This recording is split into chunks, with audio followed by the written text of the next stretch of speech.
Down the road we go, television family. We're back. Happy Wednesday, 28th day of August, 2024.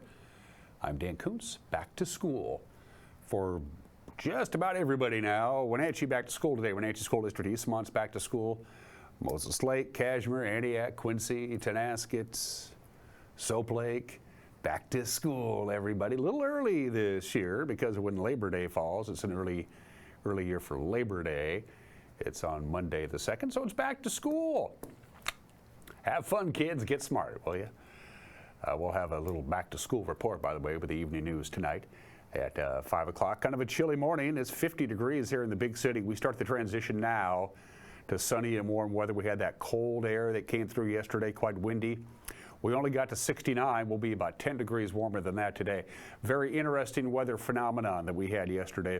I'll talk about that when we get to our PTZ cameras, but it's something that doesn't happen around here very often. We'll talk about that. We have a lot of news to get to. Sports, well, it's the Mariners. Great starting pitching. Not so much offense, and the bullpen let them down. Tampa Bay got the better part of it, 3-2 yesterday. And, of course, it was cut-down day for Seahawks rosters. We'll talk about that. Appalachia's got a big event this weekend, too. If you're into horses, you might want to check that out.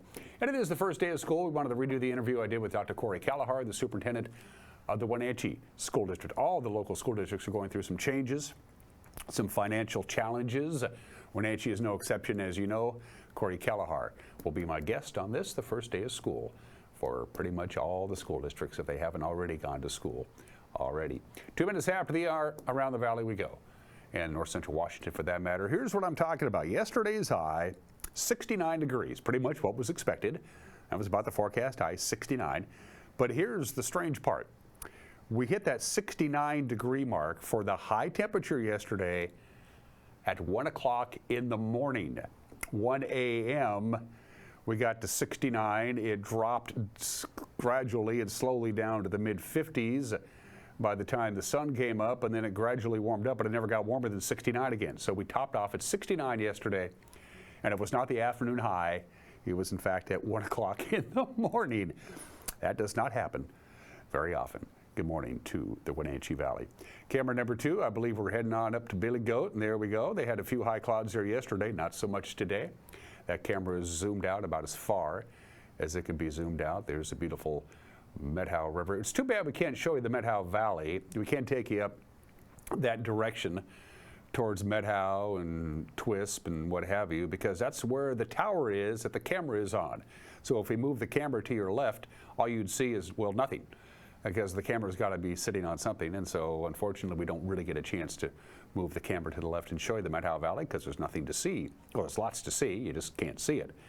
To Lake Wenatchee we go. They had a lot of clouds there yesterday at this time. Not a cloud to be seen this morning. And I believe the salmon season wraps up this weekend. I want to say on the 31st. If I'm wrong, please correct me. But anyway, good morning to Lake Wenatchee. The days, of course, are getting shorter. We're losing about 3 minutes of daylight a day. 6:15 was sunrise this morning. Sunset tonight, 7:47. And let's head on up to the very tip top of Blag Mountain. Overlooking Leavenworth, that's high above Beshaston. I took that road about 8 years ago. I went up with the Sky-Fi crew just to see what it was all about, and we took that road that goes up to the very top of Blag Mountain. There's a lot of repeaters and transmitters and translators and what have you up there, cell towers and stuff.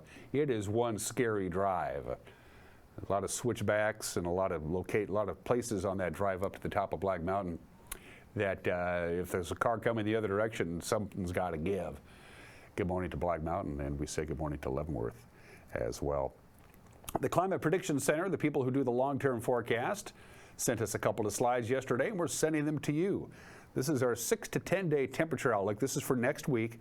This starts on Labor Day, Monday, and takes us through most of next week. And as you can see, we have about a 75% chance of seeing there are high temperatures above normal. So it looks like we're in for quite a warm spell next week. Again, this is for next week.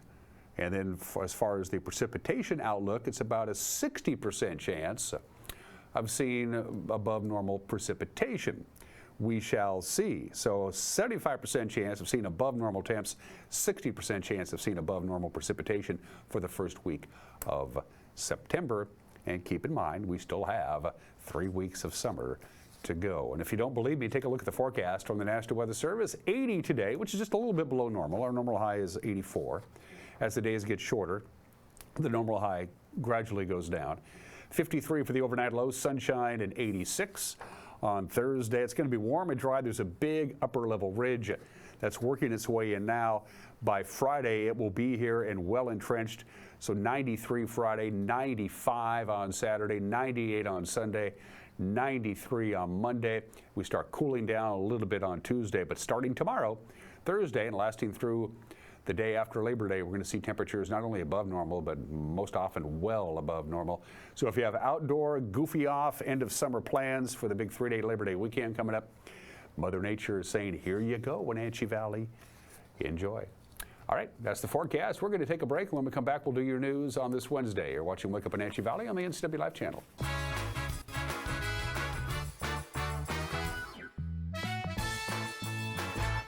Blue Lagoon Pool and Spa, located on South Wenatchee Ave, has the largest selection of spas and swim spas in town. Stay cool this summer in an artesian swim spa and use it all year long. We enjoy helping families reconnect one spa at a time.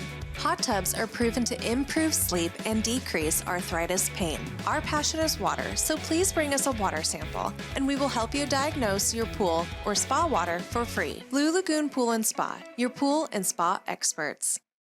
Public notice. Never before RV public auction. 5 days only. August 22nd to the 26th. Come down and place your bid with no bid refused. There's hundreds of new and used RVs to be auctioned like Flagstaff, Starcraft, Forest River, Chaco, and Salem. Amazing financing. 0 down and no payments until 2025. There's food and refreshments. And you could be an instant winner of a 2024 trailer or $30,000 in cash. So don't miss the one-time only bid and buy auction sale. 5 days only. August 22nd through the 26th. The family at the Epladolin want to help your loved one feel at ease in their new home environment. Epladolin offers beautiful one-bedroom and studio apartments. Residents enjoy 3 delicious home-style meals a day, laundry service, housekeeping service, and encouragement to make themselves cozy in their new home. Epladolin welcomes your family to come and visit their family. Epladolin, independent and assisted living. They make the complicated easy for you. Call today for a tour. I'm Jim Heinlein, agent at Springwater Insurance here in North Central Washington. As a licensed agent, we can't disclose any plan changes as it relates to Medicare year 2025, but we are getting ahead of all of these upcoming changes that will affect you. We have rented the entire upstairs ballroom for the first 3 days of October. You will get all your Medicare questions answered, but don't miss this talk or I'll explain all your options. To save a seat, give us a call now.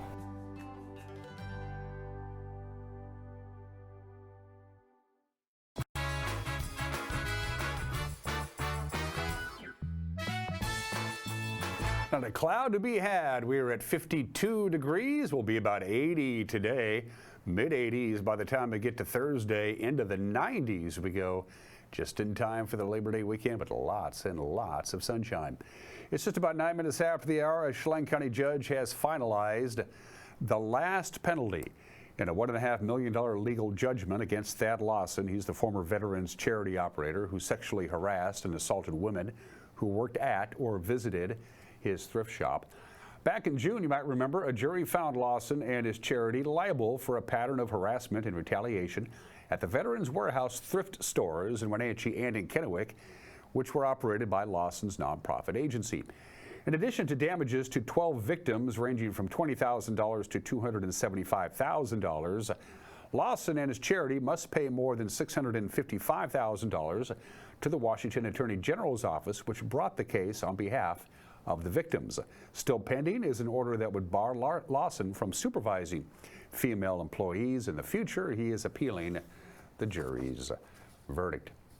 The 2 largest cities in the Wenatchee Valley are going to get together, going to hold a joint city council meeting this week. The elected councils of both Wenatchee and East Wenatchee will meet tomorrow at Wenatchee City Hall. The topic is homelessness, as the 2 municipalities continue their work on a strategy to cope with a lack of shelter and the social problems that cause it and arise from it.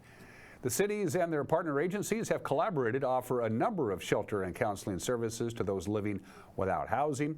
The meeting will include an update on the Valley's homelessness strategies. It'll take place at 5:30 tomorrow evening at Wenatchee City Hall's council chambers. The next time disaster strikes in our area, look for people wearing blue vests. The Chelan Douglas Health District on Tuesday launched its Medical Reserve Corps. It's a volunteer-based program that responds to wildfires, disasters, and other health emergencies. The program coordinator is Lexi Lysurance, and she told us that the Corps is an example of neighbors helping neighbors.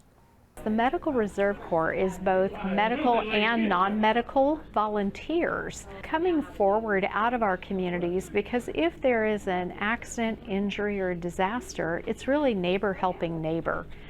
So really the focus of the Medical Reserve Corps is training volunteers, doing background checks, making sure that we all know the same language and what our role would be if there was a wide-scale emergency. A lot of people recognize the Medical Reserve Corps vest if they saw the newsreels of the fire that went through Lahaina, Maui.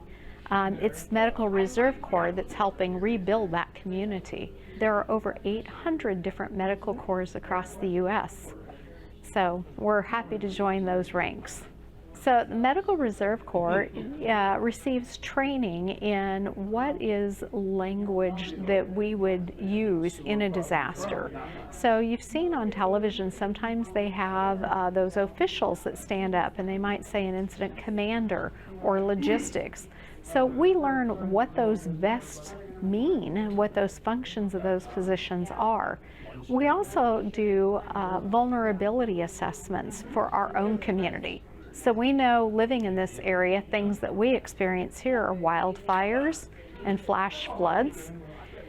So it's planning and helping provide education and training around those kind of events. What would our response look like, and how could we help support our local first responders? Anyone over the age of 18, we do background checks on volunteers and help them to register to be emergency workers. And this way, if we're helping in an emergency event, when people see our badges and they see our vests, they know we're already trained and background checked volunteers. So that's the way to recognize us. We've made application easy. We would love to hear from people. So our Chelan Douglas Health District website, under Emergency Management, there is a whole information section about the Medical Reserve Corps, and they can just click on the links and apply. Next time you go to an event at the Town Toyota Center, you'll be noticing two new security procedures you'll have to go through. The first is a clear bag policy. One clear plastic or vinyl bag will be allowed per guest, and all bags will be checked. Exceptions will be made for medical bags and diaper bags if, of course, you have a child with you. The second procedure is metal detectors. Everybody will have to walk through a metal detector when they enter the building. The new security procedure is going to affect on September 1st. Town Toyota Center General Manager Mark Miller says these changes are being implemented to mirror the protocols of large shows that perform at the Town Toyota Center. They've been in place when WWE wrestling has been here, and then also with Oktoberfest 5 or 6, 7 years ago, we had them in places as well. And so just kind of following the lead of many of the major touring shows that are going through, and that was it. So just that. If you have a school-age kid, you know that it's back to school for Wenatchee Valley students. Eastmont Superintendent Becky Berg says she's excited to get the kids back in the classroom. Of course, in the last year, Eastmont has seen 2 construction bonds fail, and they've had to tighten up their budget ahead of this school year. And ahead of this school year, Dr. Berg sat down with me to share an update on the Eastmont School District. It's early in the year. You won't know. You'll do a number of head counts, but you'll have a general idea about enrollment for the entire school district. Enrollment is gradually decreasing, not a dramatic drop-off, but gradual. You know the birth rates. You know your incoming kindergarten class. You have a general idea with with how many of those kids who go into the system now will be exiting the system in 13 years. Where are we enrollment-wise? Just the same deal, just a gradual downward trend? A gradual decrease. Our senior class was over 500, and our kindergarten class is 358, I believe, at this point. But we won't know until we see the whites of their eyes. All school districts are under a bit of a budgetary crunch. It's East Moss not alone. Everybody's in it. Federal funding during the COVID crisis is now gone. How's the budget looking as we head into the new school year? You know, Eastmont has a strong tradition of being conservative when it comes to budgeting. We have a healthy reserve, rainy day fund. We've been told by local education officials that we're in the top percentage of folks who manage their budget well, but that doesn't come without some pretty consistent analysis and cuts when we need to. If we have a certain team with only 6 kids that try out and we're spending $3,000 on coaching for the 6 kids, do we continue to run that team or that club? So we're always making adjustments like that. What is a kind of a double whammy between the enrollment slight decline, thank goodness it's slight, is the inflationary prices that we're all paying. Our liability insurance went up $300,000 in 1 year. It's expenses like that are hitting our local taxpayers' pocketbooks and the school district as well. I did my part. I should predicate what I'm going to say next by saying, Becky and I first got together back in the fall of 2022 when the $185 million school construction bond was floated for the voters of the Eastmont School District. 51.5% roughly. It didn't pass. More people voted yes than no, but it still didn't pass. Right. You guys looked at it, Becky. You said, okay, let's back off a little bit. That might have been a little pie in the sky. Let's take it down to 117 million with some federal funds, and you floated it again in the spring of this year. 59.56%, just agony. Have you gotten past that yet? Where are you? I mean, I know you're an incredibly positive person and you're a tremendous educator, but that must have been one bad night. It's going to take a few more decades for me to get over that, I think. 34 yes votes short. But Eastern Washington's real tough to pass a bond. That supermajority limits us. And we just have to listen to the will of the people. If they're not ready for it, if they're battling inflationary costs as well, then you know they're our lifeblood. So we have to listen to that. So it'll be a year or so before we go back out, and we'll probably have to make it a smaller bond even yet. But those needs in our schools didn't go away. Yeah, as you mentioned before when we visited one time, you know, one portable is one portable too many, and Lee has more portables than school. I think so. Yeah. And Kenroy is out of spaces. Our music teacher was booted off the stage because it wasn't up to fire code, so she's now in a portable. So we're literally running out of spaces. We're not growing right now, so we're running out of program-specific spaces. But we'll wait and see what the next couple of years holds. And finally, Chelan Glass Recycling, that nonprofit called 911 Glass Rescue, says it is, and I'm quoting now, fully committed, end quote, to bringing back glass recycling to Chelan. For the last 3 years, the volunteer-run nonprofit worked out of the city of Chelan's recycling center. Of course, that was destroyed by a fire back on July 24th. During the fire, the glass pulverizer, which is used for glass repurposing, was damaged. The president of the board, Julie McCoy, says the nonprofit is working with the pulverizer manufacturer to see if they can salvage any of the parts, although most of the system is damaged beyond repair. McCoy says there is more unknown than known about when the recycling operations will resume, but said people can follow updates on their 911 Glass Rescue website. Hope they come back, and they hope to come back soon. That's the news. At 19 minutes after the hour, we'll get you filled full of the information you need tonight at 5, 6, and 10. With the evening news, 5, 6, and 10 on television. If you consume your news via the World Wide Web, and we have discovered that a lot of you do, our news will be up and running on our homepage, ncwlife.com, our Facebook page, our YouTube page. You can't miss it. We try to make it as accessible to you as possible. If there's something out there that you think is newsworthy, send us an email, news@ncwlife.com, and there's a QR code to download our app. When we come back, the Mariners played last night. Sports in 2 minutes. You're watching Wake Up in Wenatchee Valley and the NCW Life channel.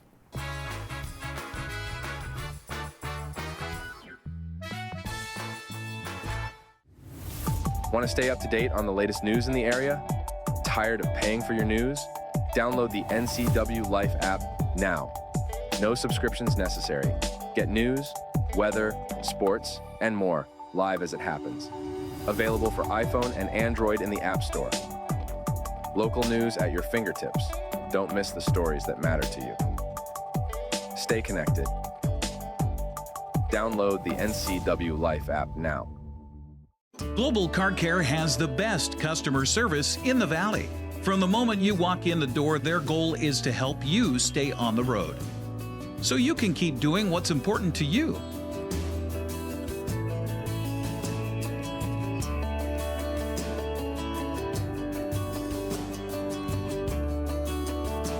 Global Car Care certified ASE mechanics stand behind your automotive repairs.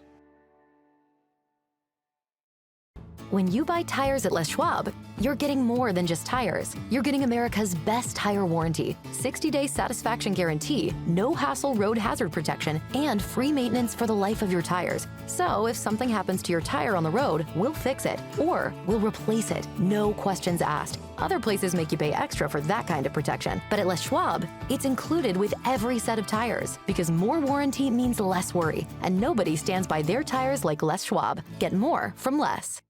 At Confluence Health, our mission is clear: to provide exceptional care for our community.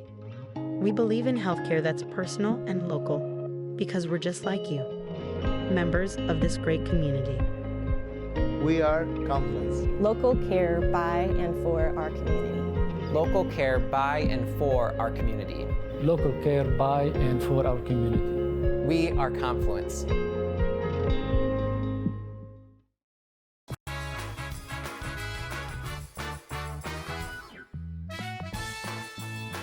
22 minutes after the hour, Jose Siri hit the go-ahead two-run home run. Jeffrey Springs looked pretty good.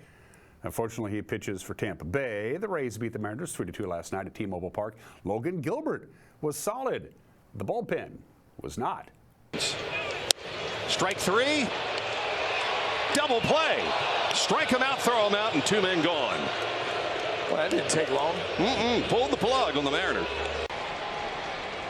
Robles runs out from under his helmet. A throw is wide. It's into left field. And Robles waltzes home. The Mariners score first. It's 1-0, helped out by Robles, his 20th steal of the season.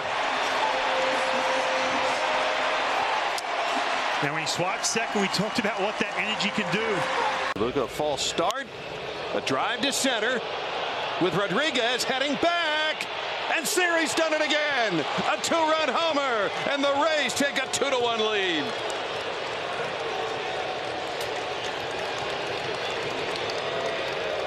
That ball found an extra gear in the Seattle air. And Siri is hitting him in the clutch these days. 2-1 Rays in the seventh.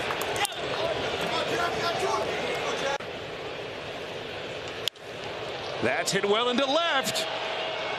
And Yandy Diaz finds the Mariner bullpen. The Rays take a 3-1 lead. He hit it right over Randy, who hardly moved. Number 11 for Yandy Diaz, and now the Rays have a little insurance. And run Robles at first. Out to the gap in left center field, touching down base hit. Rivas on his way home. Robles stops at second. Cal Raleigh brings the Mariners within a run. I love it. We talked about this with Dan Wilson, being a little bit more aggressive. And again, usually Shallow right center field. Jose Siri with a catch. Goodness. And how did they avoid the collision? And he takes a bow. Oh, you've got to be kidding me there. Both starters, Logan Gilbert for the Mariners and Jeffrey Springs for the Rays, they were really good last night, as Mariner manager Dan Wilson pointed out. You know, he had a really good changeup. I think the thing that was key for him was he's able to control that outside part of the plate with the changeup. He had good command of it out there, and you know, that's a tough pitch when you can command the outside corner with it. And I thought then he was able to use the slider sparingly as well, and just keep us off stride. I thought he kept us off guard pretty well, and I think, stuck to their game plan, and we just weren't able to get anything barreled up at that point. He was locked tonight, no doubt. I thought his fastball was outstanding. He used it all like he normally does. I thought he and Cal were on the same page pretty much all night and worked really well together. But there was a different look, I think, in Logan's eye tonight, and that big punch out there in the 6th, and I thought he was still. It was vintage Logan, I thought, and that was great to see, bouncing back tonight and giving us that kind of outing. We've seen such good at-bats later in the game, and a chance to come back and almost tie this thing, and they fought. They keep fighting till the end, and what more can you ask for? These guys are really, really battling in there. Rays and Mariners wrap up their series this afternoon. It's 1:10 first pitch. Tyler Alexander will throw for the Rays. Louis Castillo will throw for the Mariners. He looks to bounce back. He has not pitched very well, Louis has, in his last couple of starts. To the American League West scoreboard from our friends at Les Schwab. Thank you very much, Phillies. They shut out the Astros 5-0, so the Mariners are still 3.5 games back of Houston in the American League West. Tigers beat the Angels 6-2. A's by a run over the Reds 5-4. They threw exactly 4 pitches in Chicago, and then they postponed the game due to rain. Why did you even bother? In the meantime, closer to home, Seahawks cut down their 53-man roster yesterday. Names you'd recognize, maybe, that were let go include rookie cornerback DJ James, running back George Holani, rookie linebacker Jamie Sheriff, fourth-year wide receiver D. Eskridge, second-year wide receiver Aesop Winston Jr., fourth-year linebacker John Reinigen, and fourth-year quarterback P.J. Walker. I don't know of any of those guys, but I don't follow the Seahawks. That's my cross to bear. If nobody picks up the players, by the way, that are cut, Seattle can add 16 of them to their practice squad today. And Appalachia is going to be a hopping place this weekend. Some serious gaming going on to see Interstate Games Championship. It'll take place Friday through Sunday at the Upper Outdoor Arena. Lisa Bland tells us more about the weekend events and what's happening. We have the Interstate Championship Games meet, and it will be starting Friday night, and we'll have an open show that starts at 6 o'clock up here. And then we'll start Saturday. We have a royalty queen contest, princesses that have earned money all season to help finance this. So they will start with horsemanship, and their speeches and stuff will happen Saturday morning. And then Saturday afternoon we'll start again at 1 o'clock and start competing. And we have a runoff to see, because we choose sides. I mean, it's basically it's a sporting event. So we are here to compete against Oregon's top 10 juniors, which start from, well, if they can ride hard, 0 to 18, and then we have our seniors who are 19 and older to 70s even, but they're the top 10 of each state, and we compete all year long in order to participate in this. You can check out the complete schedule, by the way, at Appalachia by going to our website, nclife.com, and click on Sports. And those are just some of the games that people are playing. At 28 minutes after the hour, happy National Bow Tie Day. Of course, bow ties back in the day meant formal wear. Specifically, your tuxedo with a black bow tie meant this was a formal occasion. Of course, bow ties gained a reputation for really smart people who didn't care what others thought about them, but now bow ties are back again. For some people, they never went away. Among famous bow tie wearers, Sir Winston Churchill, you can't do much better than that. Bill Nye, the science guy, the late great Fred Astaire, the late great Justice John Paul Stevens of the United States Supreme Court, Richard Sherman, Seahawks legend, always wears a bow tie, and of course, Elon Musk, who wears a bow tie whenever he possibly can. If you got a bow tie, wear it today, although bow ties are much harder to tie than a regular tie. That much I can tell you. Today in history, happy 126th birthday to Pepsi Cola. August 28th, 1898, Caleb Branham invents the carbonated soft drink that would later be called Pepsi Cola. The early years were not kind. In 1923, Pepsi Cola had to file for bankruptcy. This was in 1923 because of financial losses incurred during World War I, because sugar prices, when they put real sugar in their Pepsi Cola, was fluctuating all over the place, and they couldn't keep a handle on it. They actually filed for bankruptcy in 1923. And check this out. On 3 separate occasions between 1922 and 1933, the Coca-Cola Company was offered the opportunity to buy Pepsi-Cola and didn't do it. Oops. What saved Pepsi-Cola and why they're still around today, it was the game changer for them. They began selling Pepsi in a 12-ounce bottle in 1936, and it caught on immediately. Happy 126th birthday to Pepsi.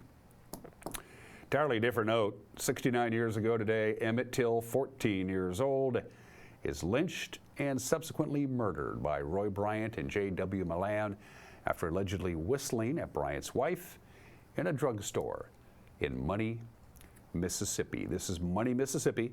This is the mid-1950s. They did go to trial just a couple of weeks later. Bryant and Milan went to trial. There was no way they were going to be found guilty. They were acquitted after just a couple of minutes by an all-white jury of the kidnapping and the murder, since they were protected by double jeopardy. The next year, they gave an interview to Look magazine where they said, yep, we killed him, but there's nothing you can do about it. Emmett Till, murdered on this date 69 years ago today. 61 years ago today, you may have heard of this, the March on Washington for Jobs and Freedom, featuring, of course, the famous speech by the Reverend Dr. Martin Luther King Jr. After you see a snippet from that speech, I'm going to tell you what actually happened to the speech on the podium. I have a dream that one day this nation will rise up and live out the true meaning of its creed. We hold these truths to be self-evident, that all men are created equal.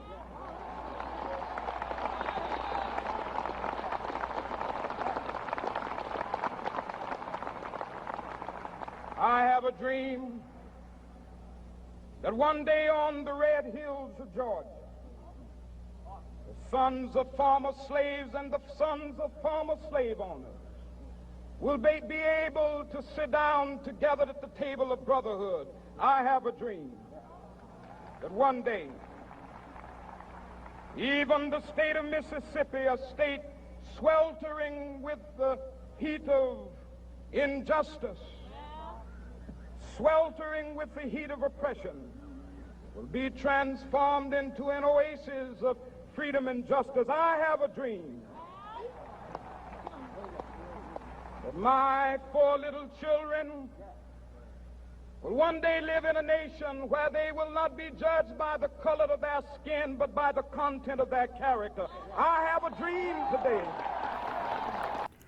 One of Dr. King's bodyguards was George Raveling, the legendary Washington State Cougar basketball coach, and he was a big guy, and so he was one of his bodyguards. The speech is over. Dr. King turns his back on the podium and goes back to shake hands with the various people standing behind him, and George Raveling grabbed the speech off the podium and said, Dr. King, you left your speech here, and Martin Luther King Jr. said, you can just keep it, George, you can have it.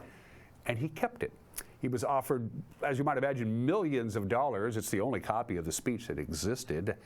George Raveling turned down all of those offers. He eventually donated the actual speech George Raveling did to Villanova University, where it is currently housed at the National Museum of African American History and Culture. He could have sold it for a lot of money, but he didn't. It was on this date in 1963, and finally, on this date in 1968. This was in the news, of course, because they just had the Democratic National Convention last week in Chicago. Rioting takes place in Chicago during the DNC. It was later described, they formed a committee. That's what they do, you form committees and commissions, and they studied it, and they called it a police riot. The mayor of Chicago, Richard Daley, didn't help much when he said, and I'm quoting now, get it straight once and for all, the police isn't there to create disorder, the police is there to preserve disorder. That was on this date in '68. Birthdays, a couple of Yankee legends, including a Mariner legend. Sweet Lou Piniella is 81 years old today. The Mariners have been to the playoffs 5 times, all but once, while Lou Piniella was their manager. The 1969 American League Rookie of the Year of the Kansas City Royals, 3 times a world champion, of course, back-to-back with the Yankees in '77 and '78, and with the Reds as their manager in 1990. 3-time Manager of the Year. Lou has a pretty good case to be in the Hall of Fame. He's not. He's 81. The second greatest left-handed pitcher in Yankee history. I'm a Yankee, so there you go. Ron Guidry, Louisiana Lightning. is 74 years old today. His number 49 is retired by the Yankees. He is a Yankee legend indeed. The best-selling female artist in country music history. Number 1, Shania Twain, the Canadian singer and songwriter. She's working again after taking some time off. She's 59 years old today. And I know Jack Black is a kind of an acquired taste. Some people love him, some people can't stand him.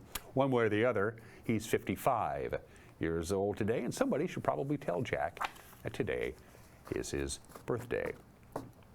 Still to come, an opinion from Mike Mad Dog McNaughty, but I would be remiss if I didn't thank our friends at Alpine Air. For heat and air, call Alpine Air. You've had the AC off probably for a couple of days. You're going to turn it right back on again by the time we get to this weekend. I mean, 86, 93, 95. It's going to be close to 100 by Sunday. How's your AC holding up? If you're not too sure, you best give Alpine Air a call. Mike Minotti's opinion is the first day of school. My conversation with Dr. Corey Kelleher, the superintendent of the Wenatchee School District, is coming up. You're watching Wake Up Wenatchee Valley on the NCW Life channel.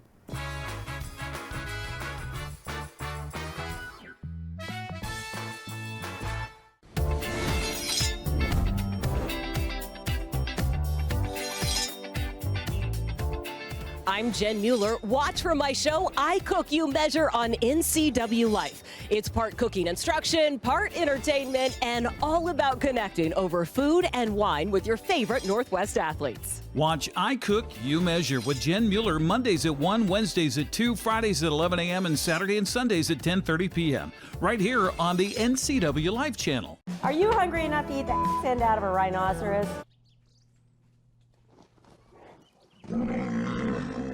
I know how you feel. Come on out to Blueberry Hills. You'll have a great time. We've got excellent food, a feet on the furniture kind of experience, and we won't hustle you out of your table. If you want a real farm experience, make the trek to Manson to Blueberry Hills, where you sit, you pick, you eat, and you visit. So come on out and see what all the fuss is about. Blueberry Hills in Manson. It's where the world is coming to.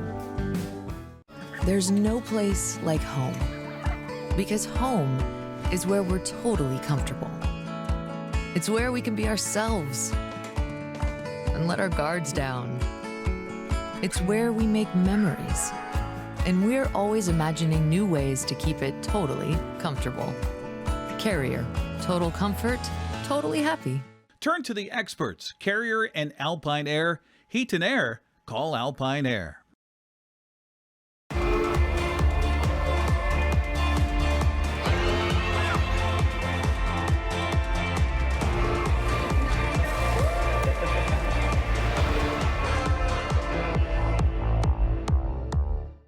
It's that time of year to get the springtime toys ready. Doghouse Motorsports has everything you need to get the show on the road or the trail. If a new machine is in the plan, Doghouse now has a complete inventory from which to choose. So get ready to ride.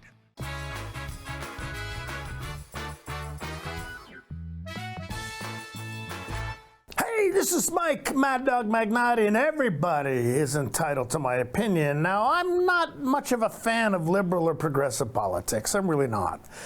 And whether or not it's this current administration's fault, like all of us, I don't like the way inflation is going, and it's disturbing how expensive everything has become. But I'll tell you this.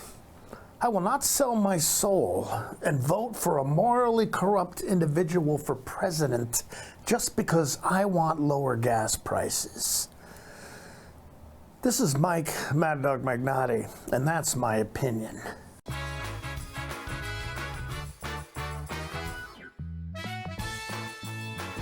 What once was old now is new to the NCW Life channel.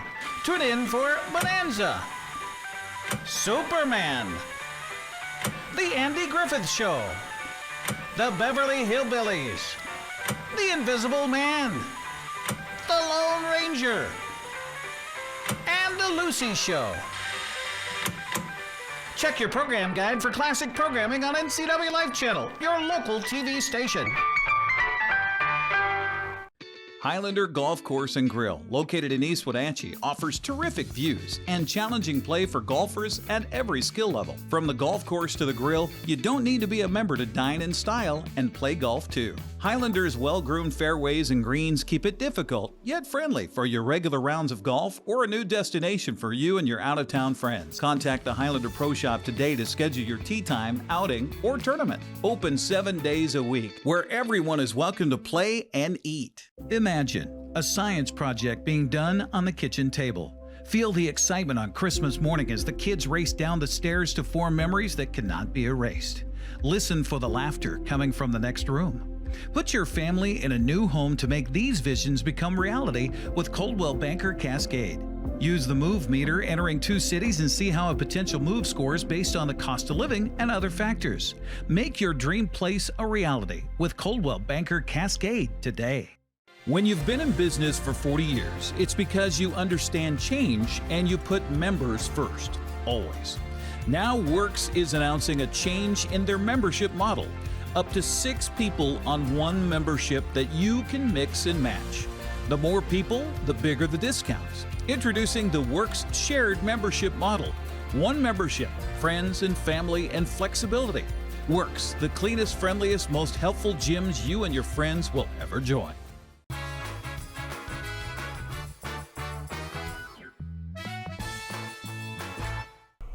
Welcome back to the program. August 28th, Wednesday, August 28th is going to be here before you know it. And for the Wenatchee School District, it's the first day of school. If you live in the footprint of the Wenatchee School District, you got one of these in the mail. If you didn't, you can download it as a PDF on the school district website. And we always take this time, late August, early September, to talk to the area superintendents. Batting leadoff, if you pardon the baseball analogy, is Dr. Corey Kelleher, superintendent of the Wenatchee School District.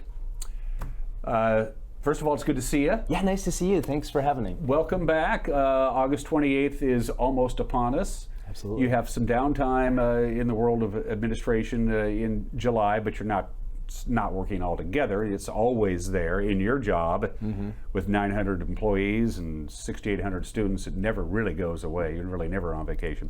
But you got some downtime. August comes and you start ratcheting it up to get ready to welcome the new kids to the school year. This is your second year with the big job. The learning curve is now done. Now your feet are wet. You're good to go. Talk about your expectations, Corey, not the school district, you personally as the superintendent heading into the school year. Well, I appreciate that, Dan. Always great questions. And leading into the conversation is, I do feel like I have that first year under my belt and feel a lot better about my knowledge and direction and where I want the school district to go. But honestly, it's still a learning curve. There is still that learning curve. There are new things that are coming at us every single year. And but it's great to be in the job and in the role and have some consistency ahead of us for the school district. And I'm really looking forward to year 3 of our strategic plan. I'm looking forward to completing a softball complex at Triangle Park, and really looking forward to bringing the kids back on the 28th. How many? Any idea right now, as we speak, what the enrollment district-wide is going to be? We know it's in a slow decline. Yeah. This isn't news to anybody. And it's not the Wenatchee School District. All of the school districts, almost everywhere you look, have seen a decline in enrollment. People are simply having less babies. Yes.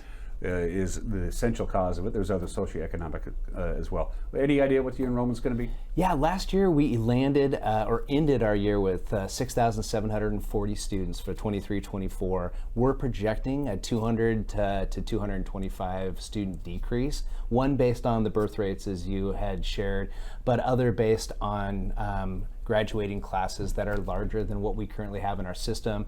And then, of course, there's just more opportunity in the Wenatchee School District to go to school other than public school. There's still online schools. Some people, once COVID came, never really returned to campus. You have Pinnacles Prep. You have the new school opening up that Grace City Church is underwriting. So this pattern is probably not going to be abated anytime in the near future. Your strategic planning, even through the next decade, is going to be predicated on the fact we're simply not going to be as big as we used to be. Absolutely, yeah, and we're seeing the decrease in numbers impact the elementary school most predominantly right now. But when those 2nd, 3rd, and 4th graders are 6th, 7th, and 8th graders, we'll see an issue at the middle school as well. And then when they're 9, 10, 11th graders, we'll have smaller numbers at the high school. Incoming kindergartners, kids going into the system for the first time, the kindergartners, they're signed up, they're ready to go. Moms are nervous, dads are probably even more nervous. Yes. When you have an idea of your kindergarten enrollment, the kids who are going into the K through 12 system for Wenatchee? Yeah, we have a strong idea of that enrollment right now. However, there are lots of families that sign up the first week of September, the second week of September. So we're hoping that those numbers increase. And if you follow the charts of the birth rates, 2019 is what we think of as our kindergarten group. The actual birth rates did kind of go up for that year, but we haven't necessarily realized an increase from what we've projected. And if I remember correctly, it depends, people move and people come and go, but roughly 65 to 70% of the kids who go into the system as a kindergarten will leave as a 12th grader and stay in the system the entire way. That's about what it is. Now, that's pretty good, isn't it? Yeah, that's great. Yeah, absolutely. And we have strong graduation rates in our system, and we are working hard to keep those consistent. The interim tag you no longer wear. Well, you never wore a tag that said interim on it, right? I mean, literally. Does that make you feel a little bit better? Well, it does. I saw the opportunity was to enter the school district as superintendent with that interim label, and that was the entry point that I had, and so I had to take that opportunity. And just very, very thankful and grateful for the year that we had last year. It was challenging. It was tough. There's a lot of change coming up, but to have the support of the school board and to have the consistency and leadership for the Wenatchee School District, I think is going to be hugely important, and it'll help us attack the challenges that we have, I think, with gusto and to do it the right way. The Columbia decision was painful. We all know that. Yeah. Nobody wants to see a school close. They just don't. Right. Sometimes the reality is the reality. We know the formal response from the teachers and the parent organizations that tried to keep it going, and in the end were unsuccessful in their efforts. Just in the general public, Corey, when you were out and about at Safeway or at a wild game, what were you hearing from people? Like, sorry it had to happen, or, it's a tough decision to make? Just from the general public and not those with specific vested interests in Columbia. That's a really, really good question, because what I heard from the community was often support for working toward the right decision, even though they're hard. A lot of times that's what we heard from folks is, hey, the right decision is not always the easy decision, but thank you for taking a fiscal responsible look at the school district, and not just what can we do for this year, what can we do for subsequent years, and what does our fund balance look like in the future. So a lot of support, everyone had an opinion on one side or another of the issue, but most people were always very supportive of the work that we were trying to do and trying to maintain a fund balance for the school district longitudinally. Tuesday the 27th, just down the hall from where we're sitting in Corey's office, the Wenatchee School Board directors will vote on the operating budget for the 2024-2025 school year. Obviously, the vast majority of this falls on your finance director, who does a very good job. He does. King of the spreadsheets. This is what we think we got coming in. This is what we know we have coming in. That's not going to go away.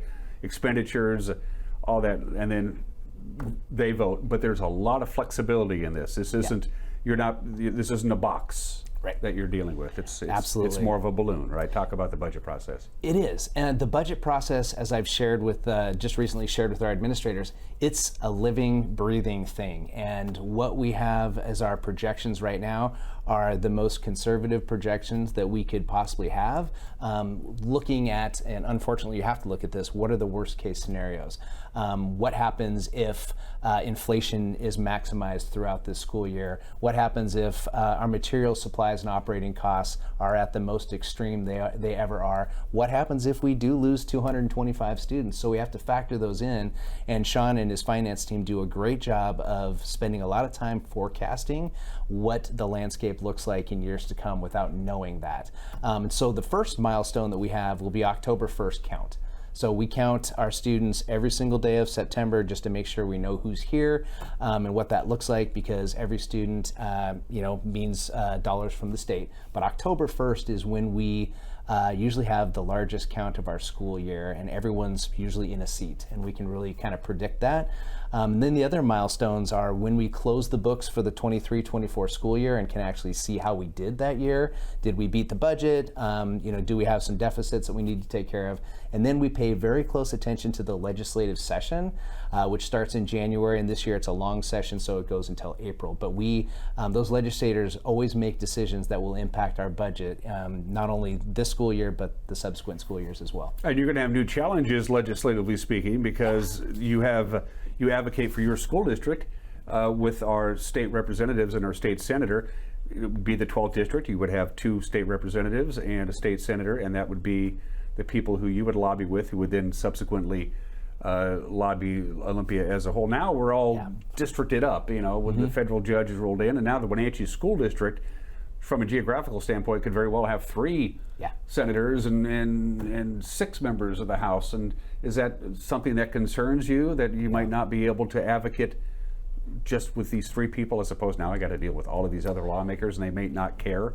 Well, and I think that's the point that is important, Dan, is it doesn't matter how many people we need to talk to, we'll talk to them all. It just matters to me what the bandwidth that each of those individuals has for the Wenatchee School District. Before we had people that were very invested in the community, were from the community and had roots here. So I think it'll be almost harder to engage and make a point as why we are so important and why we need their considerations moving forward.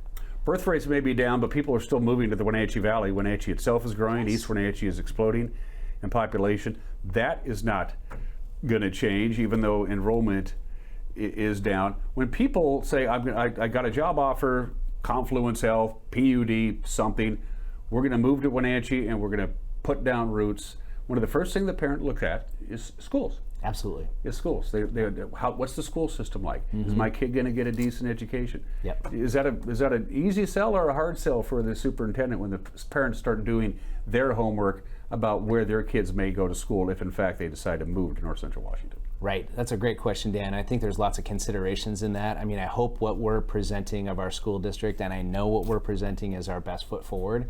And when you look at our school systems, our programs, our buildings, and our facilities, and what we offer our students, I think that we have a very competitive package that we can offer new folks as they move in. But we have work to do. There's no doubt about it. We need to be more aligned, and I think our strategic plan that we're moving into our 3rd year is going to take us to that next level as we look at our big 6 data points and really work on the metrics and raising what students' learnings and outcomes are. A couple more questions for you. We'll cut you loose. I know you're busy. When the other superintendents get together, what do they do? When you and Dr. Berg and the other superintendents, not only from North Central Washington but all over the state, you guys get together. You have your little confab. What do you talk about? Everything. I mean, a lot. It really kind of depends on the season. We often are always talking about budget. We're always talking about IPD and cost of living, but we're also talking about what impacts our students, whether it's affordable housing, whether it's cell phones, everything under the sun. And that's why it's important for us to get together, because we all have the same issues underneath our districts, but there's all different ways of looking at it, different perspectives, and so through that collaboration we can share best practices and hopefully change the results.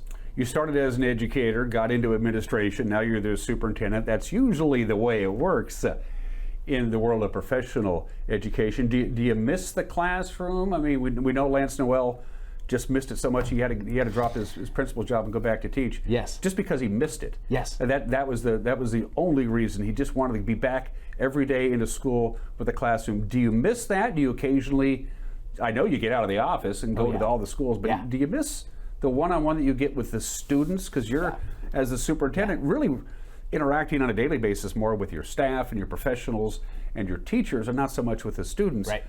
Do you miss that? I do. I mean, adults are fun, don't get me wrong, but the students are why we are in this business. And when I was principal at Westside High School, we created an advisory program that allowed me to teach once a week on Mondays. And so I had my own advisory group, and so that kind of fed that juice.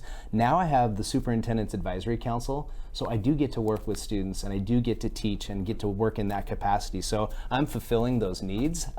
However, I am super happy and excited for Lance, because I think in the back of our minds, all of us are teachers in our core, and we want to get back to that. And someday it would be great to find myself back in a classroom, working every day with students and building that relationship that just doesn't come from anything else than engaging every single day together, collaboratively in the same space. And anything that can get you out of the office for an extended period of time is probably good for you too. Totally good. Yeah, you don't want to be chained to that chair answering phone calls all day. No, it's good. It's good for, we encourage everyone here in the district office to get into the buildings as much as possible, because it consistently reminds us why we're here, the work we're doing, and who we impact. Even if you don't have a kid in the district, it's still the Wenatchee School District. You have a vested interest in it, whether you have a kid in it or not. Well, and to that point, Dan, is I look at the Wenatchee School District as synonymous with the Wenatchee Valley, and the Wenatchee Valley synonymous with Wenatchee School District. We are paired, we are united.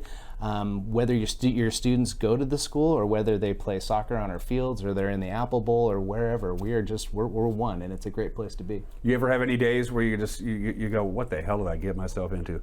Why did I apply for Paul Gordon's job? And Bill Eagle got it. Maybe we should have just let Bill keep it. Do you have days like that, or are they mostly good days? They're good days, and even and that's, people have asked me that. It's like, careful what you wish for. Yeah.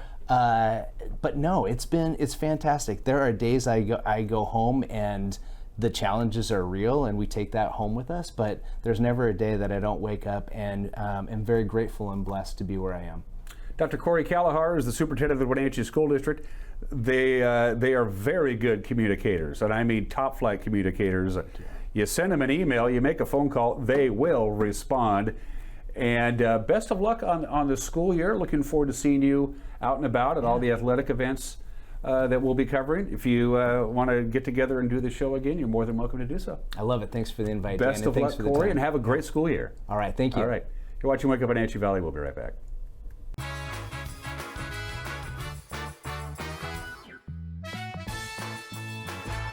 Caught in a conflict? Family? Workplace? Neighbor? Business? Housing disputes? Wenatchee Valley Dispute Resolution Center provides mediation services, a cost-effective and efficient way to provide a written resolution to disputes and issues.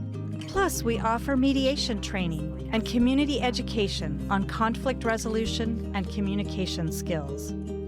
Contact us to learn more. At Local Myth Pizza, we believe in real food, freshly prepared with only premium ingredients. Our cheeses are imported from Italy. Our sauces, dressings, and even our sausages are made in-house fresh daily. Featuring Northwest craft beers and 30 Chelan Valley wines and ciders. Family fun and amazing food. Eat local, drink local, and be local at Local Myth Pizza. Come see why Sunset Magazine says you can't beat Local Myth Pizza. Are you dealing with a pest or weed issue and you just don't know what to do? We use the best pest control methods approved for areas with kids and pets.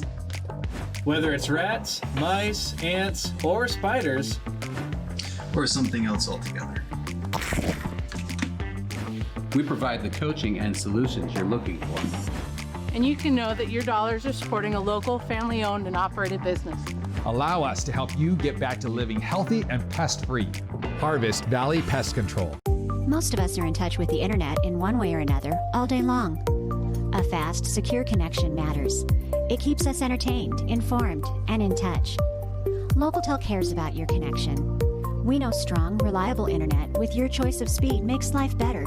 If you need fast, reliable internet, or maybe an upgrade, or you just have questions, connect with us by visiting localtel.com or call 509-888-8888 today.